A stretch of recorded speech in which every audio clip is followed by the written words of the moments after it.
ਤੁਸੀਂ ਸੁਣ ਰਹੇ ਹੋ ਨਾਨਕ ਸਿੰਘ ਦਾ ਨੋਵਲ ਪਿਆਰ ਦੀ ਦੁਨੀਆ, ਅੰਕ 57। ਇਹ ਮਨੋਰਮਾ ਕਿਹੜੇ ਵਨ ਦੀ ਚਿੜੀਆ ਹੈ ਜਿਸ ਨੂੰ ਦੋਵੇਂ ਪੰਛੀ ਪਿਆਰ ਕਰਦੇ ਹਨ। ਕਈ ਦਿਨ ਪੁਸ਼ਪਾ ਇਸੇ ਬਾਰੇ ਸੋਚਦੀ ਰਹੀ, ਲਗਭਗ 2 ਹਫ਼ਤੇ ਤੱਕ। ਇਸਤਰੀ ਦਾ ਸੁਭਾਅ ਕੁਦਰਤ ਨੇ ਅਜੀਬ ਬਣਾਇਆ ਹੈ। ਉਹ ਜਿਸ ਉੱਤੇ ਇੱਕ ਵਾਰੀ ਆਪਣਾ ਪਿਆਰ ਭਰਿਆ ਦਿਲ ਨਿਸ਼ਾਵਰ ਕਰ ਦੇਵੇ, ਮੁੜ ਉਸ ਨੂੰ ਪਰਤਾ ਨਹੀਂ ਸਕਦੀ। ਪੁਸ਼ਪਾ ਨੇ 1000 ਤਸੱਲੀਆਂ ਦਿਲ ਨੂੰ ਦਿੱਤੀਆਂ, ਪਰ ਉਹ ਸੁੰਦਰ ਦਾਸ ਨੂੰ ਕਿਸੇ ਹੋਰ ਲਈ ਨਹੀਂ ਛੱਡ ਸਕੀ। ਉਸ ਦੇ ਅੰਦਰ ਨਾ ਚਾਹੁੰਦਿਆਂ ਹੋਇਆਂ ਵੀ ਈਰਖਾ ਦਾ ਭਾਂਬੜ ਮੱਚ ਉੱਠਿਆ। ਆਪਣੇ ਤੋਂ ਛੋਟ ਉਹਨੂੰ ਭਰਾ ਦੀ ਵੀ ਬਹੁਤ ਸਾਰੀ ਚਿੰਤਾ ਸੀ। ਈਰਖਾ ਦੇ ਨਾਲ ਨਾਲ ਉਸਦੇ ਦਿਲ ਵਿੱਚ ਇੱਕ ਨਵੀਂ ਕਾਮਨਾ ਵੀ ਜਾਗ ਰਹੀ ਸੀ, ਮਨੋਰਮਾ ਨੂੰ ਭਰਜਾਈ ਬਣਾਉਣ ਦੀ। ਮਨੋਰਮਾ ਦਾ ਰੂਪ ਵੇਖਣ ਲਈ, ਮਨੋਰਮਾ ਦਾ ਦਿਲ ਵੇਖਣ ਲਈ ਉਹ ਉਤਾਵਲੀ ਹੋ ਉੱਠੀ। ਉਹ ਸੋਚਣ ਲੱਗੀ, ਕਿਉਂ ਨਾ ਵੀਰਾ ਜੀ ਨੂੰ ਕਹਾਂ ਕਿ ਉਹ ਸੁੰਦਰ ਦਾਸ ਨੂੰ ਲਿਖਣ ਕਿ ਉਹ ਮਨੋਰਮਾ ਨੂੰ ਨਾਲ ਲੈ ਕੇ ਆਵੇ। ਅੱਜ ਰੀਡਿੰਗ ਰੂਮ ਵਿੱਚ ਬੈਠੀ ਪੁਸ਼ਪਾ ਸਵੇਰ ਤੋਂ ਇੰਨਾ ਹੀ ਸੋਚਾਂ ਵਿੱਚ ਪਈ ਹੈ। ਉਪਰੋਕਤ ਗੱਲਾਂ ਸੋਚਦਿਆਂ ਸੋਚਦਿਆਂ ਉਸਦਾ ਦਿਲ ਬੇਚੈਨ ਜਿਹਾ ਹੋ ਗਿਆ। ਤਬੀਅਤ ਕਾਲੀ ਕਾਲੀ ਪੈਣ ਲੱਗੀ। ਕੀ ਉਹ ਨਹੀਂ ਆਵੇਗਾ? ਕੀ ਸੱਚਮੁੱਚ ਹੀ ਮਨੋਰਮਾ ਨਾਲ ਹੀ ਪਰਚ ਗਿਆ? ਕੀ ਵੀਰਾ ਜੀ ਦੀਆਂ ਗੱਲਾਂ ਸੱਚੀਆਂ ਸਨ?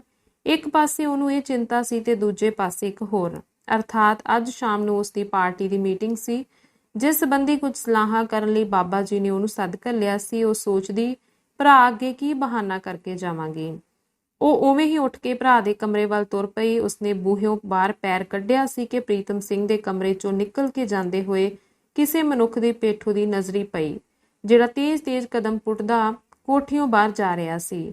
ਜਦੋਂ ਸਦਰ ਦਰਵਾਜ਼ੇ ਵੱਲ ਮੁੜਨ ਲੱਗਾ ਤਾਂ ਉਸ ਦਾ ਅੱਧਾ ਕੁ ਚਿਹਰਾ ਪੁਸ਼ਪਾ ਨੂੰ ਦਿਸਿਆ ਤੇ ਉਹਨੇ ਝਟ ਪਛਾਣ ਲਿਆ, ਇਹ ਤਾਂ ਉਹੀ ਜੰਗਲੀ ਹੂਸ਼ ਹੈ, ਆਪਣੇ ਆਪ ਨੂੰ ਗ੍ਰੈਜੂਏਟ ਸਦਾਨ ਵਾਲਾ, ਜਿਹੜਾ ਮੇਰੇ ਨਾਲ ਵਿਆਹ ਕਰਾਉਣ ਦੇ ਇਰਾਦੇ ਨਾਲ ਇੱਕ ਦਿਨ ਸਾਡੇ ਘਰ ਪ੍ਰਾਹੁਣਾ ਬਣ ਕੇ ਆਇਆ ਸੀ। ਉਹੀ ਸੋਹਣ ਸਿੰਘ। ਉਸ ਦੇ ਦਿਲ ਨੇ ਕਿਹਾ, ਇਹ ਕਿੱਧਰ ਆ ਮਰਿਆ ਅੱਜ ਫੇਰ ਮੁੱਦਤ ਪਿੱਛੋਂ। ਕਿਤੇ ਵੀਰਾ ਜੀ ਪਾਸੋਂ ਹੀ ਤਾਂ ਮੇਰੀ ਯਾਚਨਾ ਕਰਨ ਨਹੀਂ ਆਇਆ। ਜੇ ਇਸ ਕੰਮ ਲਈ ਆਇਆ ਹੋਵੇਗਾ ਤਾਂ ਨਿਸ਼ਚੇ ਹੀ ਵੀਰਾ ਜੀ ਪਾਸੋਂ ਝਾੜਾ ਖਾ ਕੇ ਗਿਆ ਹੋਵੇਗਾ। ਪਰ ਉਸਦੇ ਕਦਮਾਂ ਵਿੱਚ ਤਾਂ ਉਤਸ਼ਾਹ ਦੀ ਤੇਜ਼ੀ ਸੀ, ਚਿਹਰਾ ਵੀ ਖੁਸ਼-ਖੁਸ਼ ਜਾਪਦਾ ਸੀ। ਫਿਰ ਮਾਮਲਾ ਕੀ ਹੈ? ਉਹ ਛੇਤੀ-ਛੇਤੀ ਪ੍ਰੀਤਮ ਸਿੰਘ ਦੇ ਕਮਰੇ ਵਿੱਚ ਪਹੁੰਚੀ। ਉਸਨੇ ਵੇਖਿਆ ਪ੍ਰੀਤਮ ਸਿੰਘ ਮੇਜ਼ ਅੱਗੇ ਬੈਠਾ ਇੱਕ ਕਾਗਜ਼ ਤੋਂ ਕੁਝ ਪੜ੍ਹ ਰਿਹਾ ਸੀ ਤੇ ਉਸਦੇ ਅੱਗੇ ਫਾਈਲਾਂ ਦੇ ਕਾਗਜ਼ ਪੱਤਰ ਖਿਲਰੇ ਹੋਏ ਸਨ। ਉਸਦੇ ਚਿਹਰੇ ਉੱਤੇ ਸਫਲਤਾ ਦੀ ਮੁਸਕਰਾਹਟ ਸੀ। ਪੁਸ਼ਪਾ ਦੇ ਅੰਦਰ ਆਉਂਦਿਆਂ ਹੀ ਉਹ ਉਸ ਵੱਲ ਖੁਸ਼ੀ ਭਰੀ ਤੱਕਣੀ ਤੱਕ ਕੇ ਬੋਲਿਆ, ਪੁਸ਼ਪਾ ਆ ਤੈਨੂੰ ਅੱਜ ਇੱਕ ਖੁਸ਼ਖਬਰੀ ਸੁਣਾਵਾਂ। ਪੁਸ਼ਪਾ ਉਸਦੇ ਨਾਲ ਕੁਰਸੀ ਤੇ ਜਾ ਬੈਠੀ। ਦੱਸੋ ਵੀਰਾ ਜੀ। ਤੇ ਉਸਨੇ ਦਿਲ ਵਿੱਚ ਅੰਦਾਜ਼ਾ ਲਾਇਆ, ਮੁਮਕਿਨ ਹੈ ਸੁੰਦਰ ਦਾਸ ਦੀ ਕੋਈ ਚਿੱਠੀ ਆਈ ਹੋਵੇ ਤੇ ਉਸਨੇ ਲਿਖਿਆ ਹੋਵੇ, ਮੈਂ ਆ ਰਿਹਾ ਹਾਂ। ਹੱਥ ਵਾਲੀ ਚਿੱਠੀ ਮੇਜ਼ ਤੇ ਰੱਖਦਾ ਹੋਇਆ ਪ੍ਰੀਤਮ ਸਿੰਘ ਪੁਸ਼ਪਾ ਵੱਲ ਮੂੰਹ ਕਰਕੇ ਬੋਲਿਆ, ਭਲਾ ਪੁਸ਼ਪਾ ਤੂੰ ਕਦੇ ਉਮੀਦ ਕਰ ਸਕਦੀ ਸੈਂ ਕਿ ਭਾਰਤ ਪੁੱਤਰੀ ਨੂੰ ਗ੍ਰਿਫਤਾਰ ਕਰਨ ਵਿੱਚ ਮੈਂ ਇਤਨੀ ਜਲਦੀ ਕਾਮਯਾਬ ਹੋ ਜਾਵਾਂਗਾ? ਤੈਨੂੰ ਪਤਾ ਹੈ ਪਿਛਲੇ 2 ਹਫ਼ਤਿਆਂ ਤੋਂ ਮੈਂ ਕਿਸ ਤਰ੍ਹਾਂ ਉਸਦੀ ਭਾਲ ਵਿੱਚ ਮਾਰਿਆ ਫਿਰਦਾ ਰਿਹਾ ਹਾਂ ਤੇ ਹਰ ਵਾਰੀ ਮੈਨੂੰ ਨਾਕਾਮੀ ਦਾ ਮੂੰਹ ਦੇਖਣਾ ਪਿਆ। ਅੱਜ ਅਚਾਨਕ ਹੀ ਐਸਾ ਢੁੱਕ ਗਿਆ ਕਿ ਆਪਣੇ ਆਪ ਸਭ ਕੁਝ ਰਾਸ ਹੋ ਗਏ। ਕੀ ਕਿਹਾ ਜੇ ਵੀਰਾ ਜੀ, ਤੁਸੀਂ ਗ੍ਰਿਫਤਾਰ ਕਰ ਲਿਆ ਭਾਰਤ ਪੁੱਤਰੀ ਨੂੰ? ਗ੍ਰਿਫਤਾਰ ਹੋਈ ਹੀ ਸਮਝ ਅੱਜ ਸ਼ਾਮ ਤੱਕ, ਬਲਕਿ ਆਪਣੀ ਪਾਰਟੀ ਸਮੇਤ ਅੱਜ ਸੂਰਜ ਡੁੱਬਣ ਵੇਲੇ ਉਹ ਮੇਰੀ ਹਿਰਾਸਤ ਵਿੱਚ ਹੋਵੇਗੀ। ਪੁਸ਼ਪਾ ਨੇ ਡਰਿਆ ਜਿਹਾ ਰੌਂ ਬਣਾ ਕੇ ਭਰਾ ਵੱਲ ਤੱਕ ਕੇ ਕਿਹਾ, ਨਹੀਂ ਵੀਰਾ ਜੀ, ਮੈਂ ਤੁਹਾਨੂੰ ਨਹੀਂ ਜਾਣ ਦਿਆਂਗੀ, ਸ਼ੁਦੈਨ ਕਿਸੇ ਥਾਂ ਦੀ। ਪ੍ਰੀਤਮ ਸਿੰਘ ਨੇ ਉਹਦਾ ਮੋਢਾ ਥਾਪੜਦਿਆਂ ਹੋਇਆਂ ਕਿਹਾ, ਤੂੰ ਮੈਨੂੰ ਸਮਝਿਆ ਕੀ ਏ? ਮੈਂ ਉਹਨਾਂ ਕਾਇਰਾਂ ਵਿੱਚੋਂ ਨਹੀਂ ਕਿ ਭਾਰਤ ਪੁੱਤਰੀ ਪਾਸੋਂ ਪਿਸਤੌਲ ਤੇ ਕਾਰਤੂਸ ਖੁਹਾ ਕੇ ਆ ਵੜਾਂਗਾ। ਤੂੰ ਵੇਖੀ ਤੇ ਸਹੀ ਕਿਸ ਤਰ੍ਹਾਂ ਉਹ ਸ਼ੈਤਾਨ ਦੀ ਨਾਨੀ ਨੂੰ ਆੜੇ ਹੱਥੀ ਲੈਂਦਾ ਹਾਂ। ਪਰ ਵੀਰਾ ਜੀ, ਉਸਨੇ ਹੈਰਤ ਭਰੀਆਂ ਅੱਖਾਂ ਬਣਾ ਕੇ ਕਿਹਾ, ਤੁਸੀਂ ਇਕੱਲੇ ਜਾਓਗੇ ਉਹਨੂੰ ਫੜਨ ਲਈ? ਇਕੱਲਾ ਕਿਉਂ? ਪ੍ਰੀਤਮ ਸਿੰਘ ਨੇ ਦਲੇਰਾਨਾ ਅੰਦਾਜ਼ ਵਿੱਚ ਕਿਹਾ, ਨਾਲ ਕਾਫੀ ਅਮਲਾ ਲੈ ਕੇ ਜਾਵਾਂਗਾ ਤੇ ਤੁਹਾਨੂੰ ਪਤਾ ਟਿਕਾਣਾ ਕਿਕਨ ਮਾਲੂਮ ਹੋ ਸਕੇਗਾ ਉਸਦਾ ਪਤਾ ਟਿਕਾਣਾ ਮੈਂ ਸਭ ਮਾਲੂਮ ਕਰ ਲਿਆ ਹੈ। ਹੁਣ ਹੀ ਤੇਰੇ ਅੱਗੇ ਮੁਖਬਰ ਖਬਰ ਦੇ ਕੇ ਗਿਆ ਹੈ। ਅੱਜ ਸ਼ਾਮ ਨੂੰ ਉਹਨਾਂ ਦੀ ਮੀਟਿੰਗ ਹੋਣੀ ਏ। ਵੇਖ ਪਤਾ ਟਿਕਾਣਾ ਲਿਖਿਆ ਹੋਇਆ ਜਿਹੜਾ ਮੈਨੂੰ ਦੇ ਕੇ ਗਿਆ ਹੈ। ਤੇ ਉਸਨੇ ਮੇਜ਼ ਤੋਂ ਉਹੀ ਕਾਗਜ਼ ਚੁੱਕ ਕੇ ਪੁਸ਼ਪਾ ਨੂੰ ਫੜਾਇਆ। ਪੁਸ਼ਪਾ ਨੇ ਕਾਗਜ਼ ਲੈ ਕੇ ਪੜ੍ਹਿਆ ਤੇ ਉਵੇਂ ਹੀ ਮੇਜ਼ ਤੇ ਸੁੱਟ ਦਿੱਤਾ। ਉਸਨੇ ਜੋ ਕੁਝ ਪੜ੍ਹਿਆ ਹਰਫ ਠੀਕ ਸੀ। ਉਹ ਬੋਲੀ, ਉਹ ਜਿਹੜਾ ਲੰਮ ਢੀਂਗ ਜਿਹਾ ਹੁਣੇ ਬਾਹਰ ਨਿਕਲ ਕੇ ਗਿਆ ਉਹ ਮੁਖਬਰ ਸੀ? ਹਾਂ ਪੁਸ਼ਪਾ, ਪ੍ਰੀਤਮ ਸਿੰਘ ਨੇ ਆਪਣੀ ਕਾਮਯਾਬੀ ਦੇ ਗੌਰਵ ਵਿੱਚ ਕਿਹਾ, ਬੜਾ ਸਿਆਣਾ ਆਦਮੀ ਹੈ। ਪਰ ਵੀਰਾ ਜੀ, ਇਸ ਨੂੰ ਉਹਨਾਂ ਦਾ ਪਤਾ ਕਿਵੇਂ ਲੱਗ ਗਿਆ? ਇਹ ਵੀ ਉਸ ਪਾਰਟੀ ਦਾ ਮੈਂਬਰ ਹੈ ਪੁਸ਼ਪਾ। ਭਾਵੇਂ ਭਾਰਤ ਪੁੱਤਰੀ ਆਪਣੇ ਵੱਲੋਂ ਬੜੀ ਚਲਾਕ ਬਣੀ ਫਿਰਦੀ ਹੈ, ਪਰ ਸਾਡੇ ਆਦਮੀ ਵੀ ਉਹਨਾਂ ਦੇ ਕੰਨ ਕੁਤਰਨ ਵਾਲੇ ਨੇ। ਉਸ ਨੂੰ ਖਾਸ ਤੌਰ ਤੇ ਇਸੇ ਮਤਲਬ ਲਈ ਉਹਨਾਂ ਦੀ ਪਾਰਟੀ ਵਿੱਚ ਸ਼ਾਮਲ ਕਰਾਇਆ ਗਿਆ ਸੀ। ਸੁਣ ਕੇ ਪੁਸ਼ਪਾ ਦਾ ਸਰੀਰ ਠੰਡਾ ਹੋਣ ਲੱਗਾ। ਉਹਨੇ ਭੋਲਾ ਜਿਹਾ ਮੂੰਹ ਬਣਾ ਕੇ ਪੁੱਛਿਆ, ਪਰ ਵੀਰਾ ਜੀ, ਉਹਨਾਂ ਨੇ ਇਹਨੂੰ ਆਪਣੀ ਪਾਰਟੀ ਵਿੱਚ ਸ਼ਾਮਲ ਕਿਸ ਤਰ੍ਹਾਂ ਕਰ ਲਿਆ? ਪਾਰਟੀ ਦੇ ਇੱਕ ਮੈਂਬਰ ਨਾਲ ਇਸ ਦੀ ਦੋਸਤੀ ਸੀ, ਜਿਸ ਦਾ ਨਾਂ ਸੀ ਆਫਤਾਬ ਹੈ। ਉਸੇ ਦੀ ਸਿਫਾਰਿਸ਼ ਨਾਲ ਇਸ ਨੂੰ ਸ਼ਾਮਿਲ ਕੀਤਾ ਗਿਆ। ਨਾਲੇ ਪੁਸ਼ਪਾ, ਤੈਨੂੰ ਇੱਕ ਹੋਰ ਵੀ ਖੁਸ਼ਖਬਰੀ ਸੁਣਾਵਾਂ। ਭਾਰਤ ਪੁੱਤਰੀ ਦੇ ਨਾਲ ਹੀ ਅੱਜ ਮੈਂ ਇੱਕ ਅਜਿਹਾ ਆਦਮੀ ਵੀ ਗ੍ਰਿਫਤਾਰ ਕਰਾਂਗਾ ਜਿਸ ਲਈ ਸਾਡੇ ਮਹਿਕਮੇ ਵੱਲੋਂ 10,000 ਰੁਪਇਆ ਇਨਾਮ ਰੱਖਿਆ ਹੋਇਆ ਹੈ। ਬਿਨਾਂ ਪੁੱਛਿਆ ਹੀ ਪੁਸ਼ਪਾ ਨੂੰ ਸਮਝਣ ਵਿੱਚ ਚਿਰ ਨਾ ਲੱਗਾ। ਉਸਨੇ ਪੁੱਛਿਆ, ਉਹ ਕੌਣ ਹੈ ਵੀਰਾ ਜੀ? ਉਹਨਾਂ ਵਿੱਚ ਬਾਬਾ ਜੀ ਕਰਕੇ ਇੱਕ ਆਦਮੀ ਮਸ਼ਹੂਰ ਹੈ ਜਿਸ ਨੇ ਪਿੱਛੇ ਜੇ ਇੱਕ ਵਾਧਾ ਮੁਆਫ ਗਵਾਹ ਦਾ ਖੂਨ ਕੀਤਾ ਸੀ। ਹੋਰ ਵੀ ਕਈ ਵਾਰਦਾਤਾਂ ਕਰ ਚੁੱਕਾ ਹੈ। ਮੁਖਬਰ ਨੇ ਦੱਸਿਆ ਹੈ ਕਿ ਉਹ ਵੀ ਅੱਜ ਦੀ ਮੀਟਿੰਗ ਵਿੱਚ ਮੌਜੂਦ ਹੋਵੇਗਾ। ਉਹ ਬੋਲੀ, ਵੀਰਾ ਜੀ ਮੈਨੂੰ ਬੜਾ ਡਰ ਲੱਗਦਾ ਹੈ, ਤੁਸੀਂ ਬਚ ਕੇ ਰਹਿਣਾ।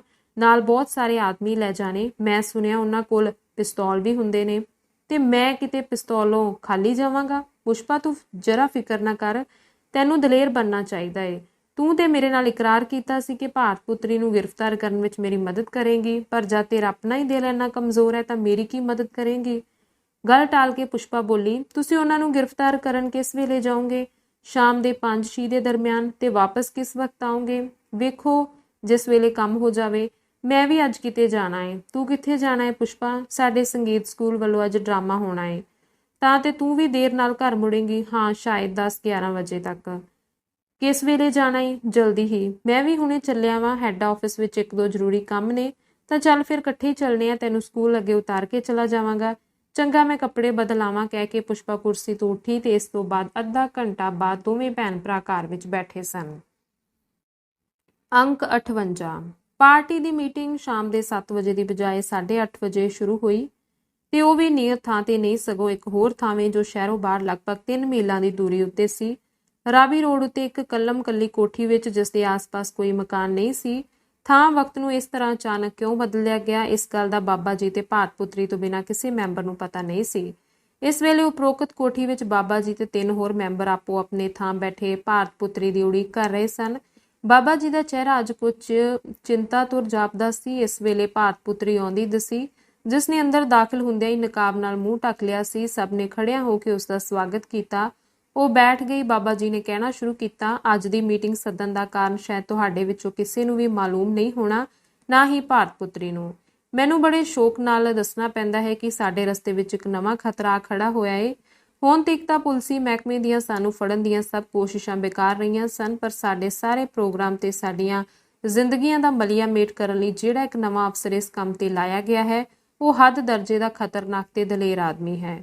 ਸੁਣਿਆ ਹੈ ਉਹ ਆਪਣੇ ਮਹਿਕਮੇ ਵਿੱਚ ਬਹੁਤ ਨਾਮਣਾ ਖੱਟ ਚੁੱਕਿਆ ਹੈ। ਇਸ ਹੌਸਲੇ ਉੱਤੇ ਉਹ ਐਤਕੀ ਸਾਡੇ ਉੱਤੇ ਹੱਥ ਸਾਫ਼ ਕਰਨ ਲਈ ਦਿੱਲੀ ਤੋਂ ਪਧਾਰਿਆ ਹੈ, ਜਿਸ ਨੇ ਆਉਂਦਿਆਂ ਹੀ ਚਾਰੇ ਪਾਸੇ ਜਾਸੂਸਾਂ ਦੀਆਂ ਧਾੜਾਂ ਸਾਡੇ ਮਗਰ ਛੱਡ ਦਿੱਤੀਆਂ ਨੇ।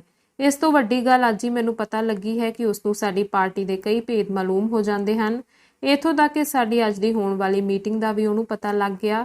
ਐਨ ਵੇਲੇ ਸਿਰ ਇੱਕ ਮੈਂਬਰ ਦੀ ਸਿਆਣਪ ਨਾਲ ਮੈਨੂੰ ਇਸ ਗੱਲ ਦਾ ਪਤਾ ਲੱਗ ਗਿਆ ਕਿ ਉਸਨੇ ਪੂਰੇ 7 ਵਜੇ ਉਸ ਥਾਂ ਤੇ ਛਾਪਾ ਮਾਰਨਾ ਹੈ। ਇਸੇ ਲਈ ਸਾਨੂੰ ਵਕਤ ਤੇ ਥਾਂ ਬਦਲਣਾ ਪਿਆ, ਨਹੀਂ ਤਾਂ ਨਿਸ਼ਚੈ ਹੀ ਅਸੀਂ ਸਾਰੇ ਇਸ ਵੇਲੇ ਤੱਕ ਉਸ ਦੀ ਹਿਰਾਸਤ ਵਿੱਚ ਹੁੰਦੇ।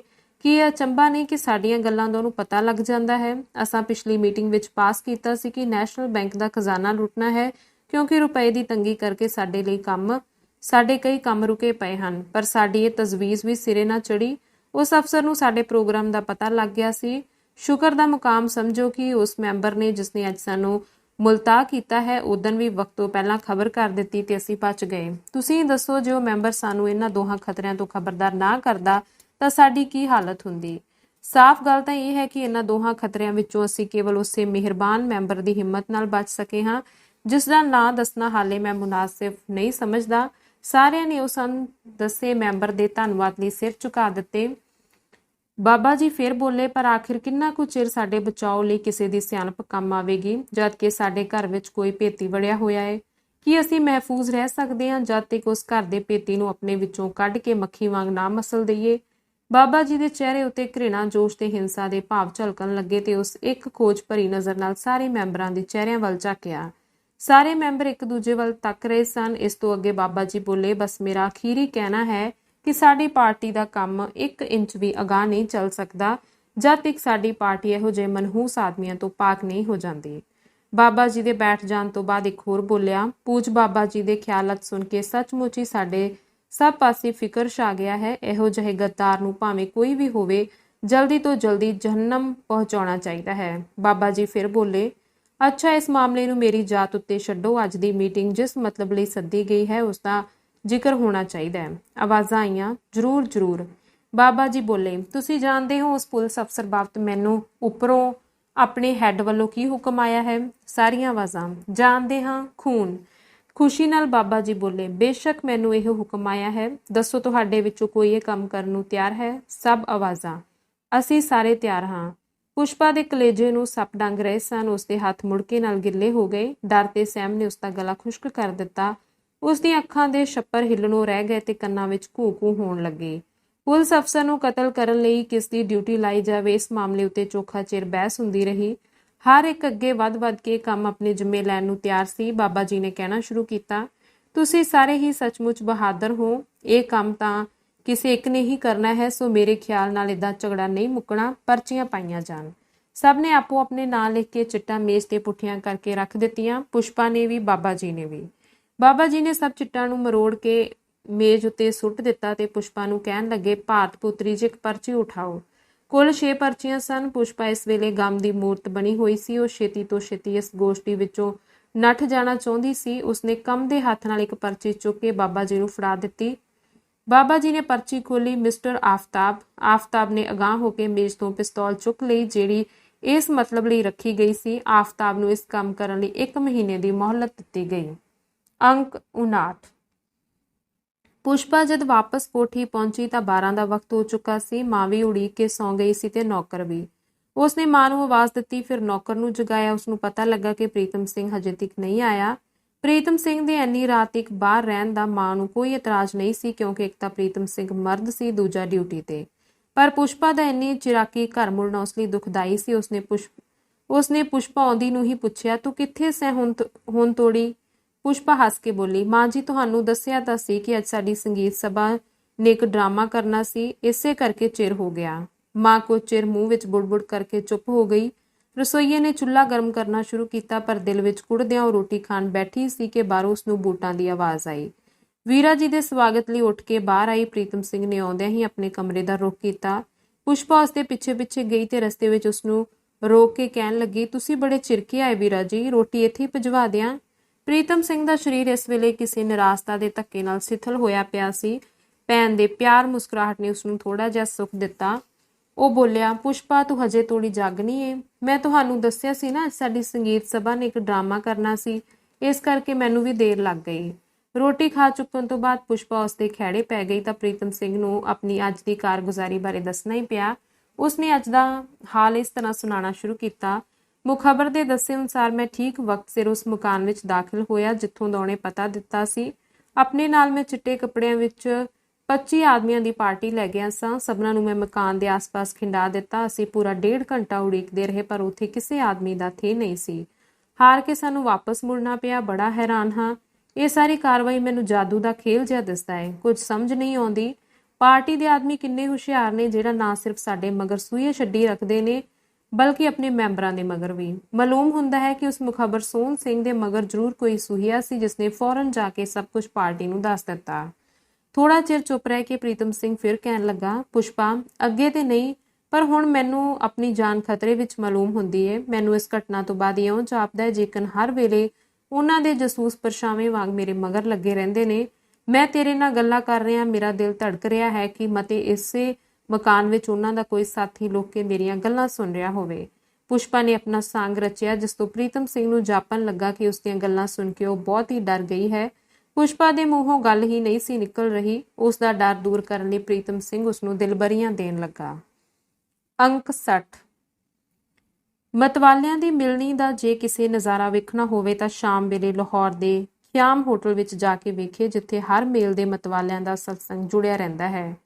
ਰਾਤ ਦੇ 9 ਵਜੇ ਦਾ ਵੇਲਾ ਹੈ। ਹੋਟਲ ਦਾ ਬਾਹਰਲਾ ਹਿੱਸਾ, ਜਿਹੜਾ ਮਸੇ ਇੱਕ ਦੁਕਾਨ ਜਿੰਨਾ ਚੌੜਾ ਹੈ, ਵੇਖ ਕੇ ਕਿਸੇ ਨੂੰ ਖਿਆਲ ਤੱਕ ਨਹੀਂ ਹੋ ਸਕਦਾ ਕਿ ਇਸ ਦੇ ਅੰਦਰਲੇ ਹਿੱਸੇ ਵਿੱਚ ਕਈ ਮੰਡਲੀਆਂ ਬੈਠੀਆਂ ਬੋਤਲਾਂ ਵਿੱਚ ਬੰਦ ਸਬਜ਼ ਪਰੀ ਦਾ ਨਾਚ ਵੇਖ ਰਹੀਆਂ ਹੋਣਗੀਆਂ।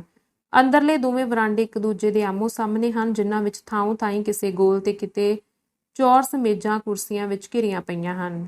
ਇਹ ਅੱਧੀਆਂ ਤੋਂ ਜ਼ਿਆਦਾ ਰੁਕੀਆਂ ਹੋਈਆਂ ਹਨ, ਜਿਨ੍ਹਾਂ ਉੱਤੇ ਵੰਨ-ਸੁਵੰਨੇ ਗਾਹਕਾਂ ਦੀਆਂ ਮੰਡਲੀਆਂ ਬੈਠੀਆਂ ਸ਼ੁਗਲ ਵਿੱਚ ਰੁੱਝੀਆਂ ਹਨ। ਕਿਤੇ ਬੋਤਲਾਂ ਨਾਲ ਗਲਾਸ ਜੁੜ ਰਹੇ ਹਨ ਤੇ ਕਿਤੇ ਗਲਾਸਾਂ ਨਾਲ ਬੁੱਲ। ਸਿਗਰਟਾਂ ਦੇ ਧੂਏ ਨਾਲ ਹਰ ਪਾਸੇ ਧੁੰਦ ਜਿਹੀ ਛਾਈ ਹੋਈ ਹੈ ਤੇ ਸ਼ਰਾਬ ਦੀ ਮੁਸ਼ਕ ਨਾਲ ਰਲ ਕੇ ਇਹ ਧੂੰਆਂ ਇੱਕ ਵੱਖਰੀ ਤਰ੍ਹਾਂ ਦੀ ਬਦਬੂ ਵਿੱਚ ਵਟ ਗਿਆ ਹੈ। ਨਸ਼ੇ ਵਿੱਚ ਝੂਮਦੀਆਂ ਮੂਰਤੀਆਂ ਦੇ ਮੂੰਹੋਂ ਕਈ ਤਰ੍ਹਾਂ ਦੇ ਟੁੱਟੇ ਭੱਜੇ ਗਾਣੇ, ਹਾਸੇ ਮਖੌਲ ਤੇ ਕਿਤੇ-ਕਿਤੇ ਗਾਲੀ ਗਲੋਚ ਵੀ ਨਿਕਲ ਰਿਹਾ ਹੈ। ਇਹਨਾਂ ਦਾ ਮੁੱਢ ਕਿੱਥੋਂ ਵੱਜਦਾ ਹੈ ਤੇ ਅੰਤ ਕਿੱਥੇ ਹੁੰਦਾ ਹੈ, ਕਿਸੇ ਨੂੰ ਕੋਈ ਪਤਾ ਨਹੀਂ ਲੱਗ ਸਕਦਾ। ਇੱਕ ਵਰਾਂਡੇ ਦੇ ਪਿੱਛੇ ਕੁਝ ਸਪੈਸ਼ਲ ਕਮਰੇ ਹਨ ਜਿਨ੍ਹਾਂ ਦੇ ਅੱਗੇ ਇੱਕ ਪਰਦਾ ਸੁੱਟਿਆ ਹੋਇਆ ਹੈ, ਜਿਸ ਤੋਂ ਮਾਲੂਮ ਹੁੰਦਾ ਹੈ ਕਿ ਇਹਨਾਂ ਕਮਰਿਆਂ ਵਿੱਚ ਮਿਸਟਰ ਲੋਕ ਨਹੀਂ ਸਗੋਂ ਜਨਾਬ ਲੋਕ ਬੈਠਦੇ ਹਨ। ਇਹਨਾਂ ਹੀ ਜਨਾਬੀ ਕਮਰਿਆਂ ਵਿੱਚੋਂ ਇੱਕ ਵਿੱਚ ਬੈਠੇ 4 ਗੱਭਰੂ ਇਸ ਵੇਲੇ ਬੇਖੁਦੀ ਦੀ ਧੁਰ ਉੱਪਰਲੀ ਮੰਜ਼ਲ ਤੇ ਪਹੁੰਚਣ ਦੀਆਂ ਤਿਆਰੀਆਂ ਕਰ ਰਹੇ ਹਨ।